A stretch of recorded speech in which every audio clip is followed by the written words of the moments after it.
ఇంతకుముందు ఒకటే వింగ్ ఉండేది. హ్మ్. ఇప్పుడు అందులో యూత్ వింగ్, హ్మ్. ఉమెన్స్ వింగ్ హ్మ్. ఇయన్నీ ఉన్నాయి. దాంట్లో అన్నీ ఇంకా అన్నీ ఇంక్రీజ్ చేసుకుంటూ పోతున్నారు. పోతున్నారు. సో, నేను ఆఖరికి చెప్పేదేంటంటే, హ్మ్.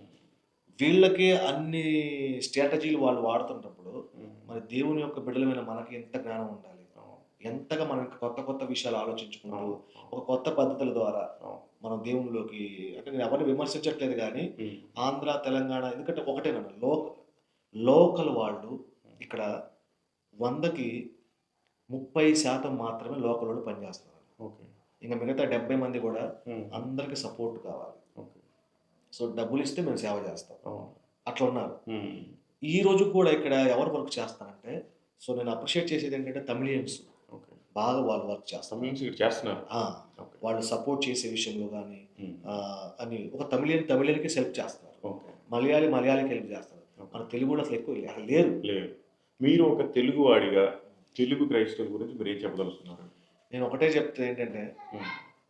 మన తెలుగు పాస్టర్స్ దగ్గర దేవుడు చాలా జ్ఞానం ఇచ్చాడు. హ్మ్. చర్చెస్‌లో చాలా అన్నీ ఉన్నాయి. హ్మ్. సో, నేను ఒక పర్సనల్‌గా చెప్పేదేంటంటే, ఒక సహోదరుడిగా హ్మ్.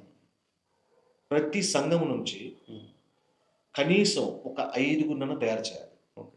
ఒక శిష్యులు. ఐదుగురు శిష్యుల్ని హ్మ్. తయారు చేసేసి, నేను ఉత్తరాఖండే పంపించనని అనట్లేదు. హ్మ్. దేవుడు మీకు ఎక్కడ ప్రేరేపిస్తే ఓకే. అక్కడ పంపించండి. హ్మ్. ఎందుకంటే హ్మ్. చాలామంది సంఘాలు చాలామంది పంపించారన్న. హ్మ్. మన మిషనరీస్ గురించి చెప్తున్నాను. అవును. వాళ్ళని పంపించినందుకు పంపిస్తున్నారు గానీ, హ్మ్. వాళ్ళని కేర్ చేయట్లేదు. ఓకే.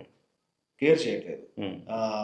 అట్లా కేర్ చేయకపోవటం వలన నేను పేరు చెప్పలేదు గానీ ఒక ఇద్దరు బ్రదర్స్ ఉన్నారు. హ్మ్. వాళ్ళకి పాపం మనోడు జొమాటోలో పని చేసుకుంటున్నాడు. ఓకే. మిషనరీ‌లుగా పంపించారు. కానీ వాళ్ళకి సపోర్ట్ లేదు. సపోర్ట్ లేదు. అసలు హ్మ్. వాళ్ళని కేర్ చేయట్లేదు. ఓకే. తర్వాత పాపం అతను సేవ చేసుకోవడానికి ఇబ్బందయిపోయి, ఫ్యామిలీని పోషించడానికి ఇబ్బందయిపోయి హ్మ్. మనోడు జొమాటోలో పనిచేస్తున్నాడు. జొమాటోలో పనిచేసి సేవ డెలివరీ బాయ్‌గా. చేసుకుంటున్నాడు. సేవ చేసుకుంటూ ఎవరిని డిపెండ్ అవ్వకుండా. ఓకే.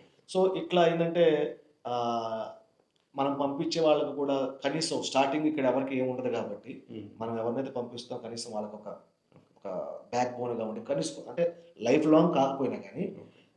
ఎప్పటి వరకైతే వాళ్ళు సెల్ఫ్ ససిస్టెంట్ అవ్వలేదో అప్పటి వరకు కూడా కొద్దిగా ఉంటే బావుంటది.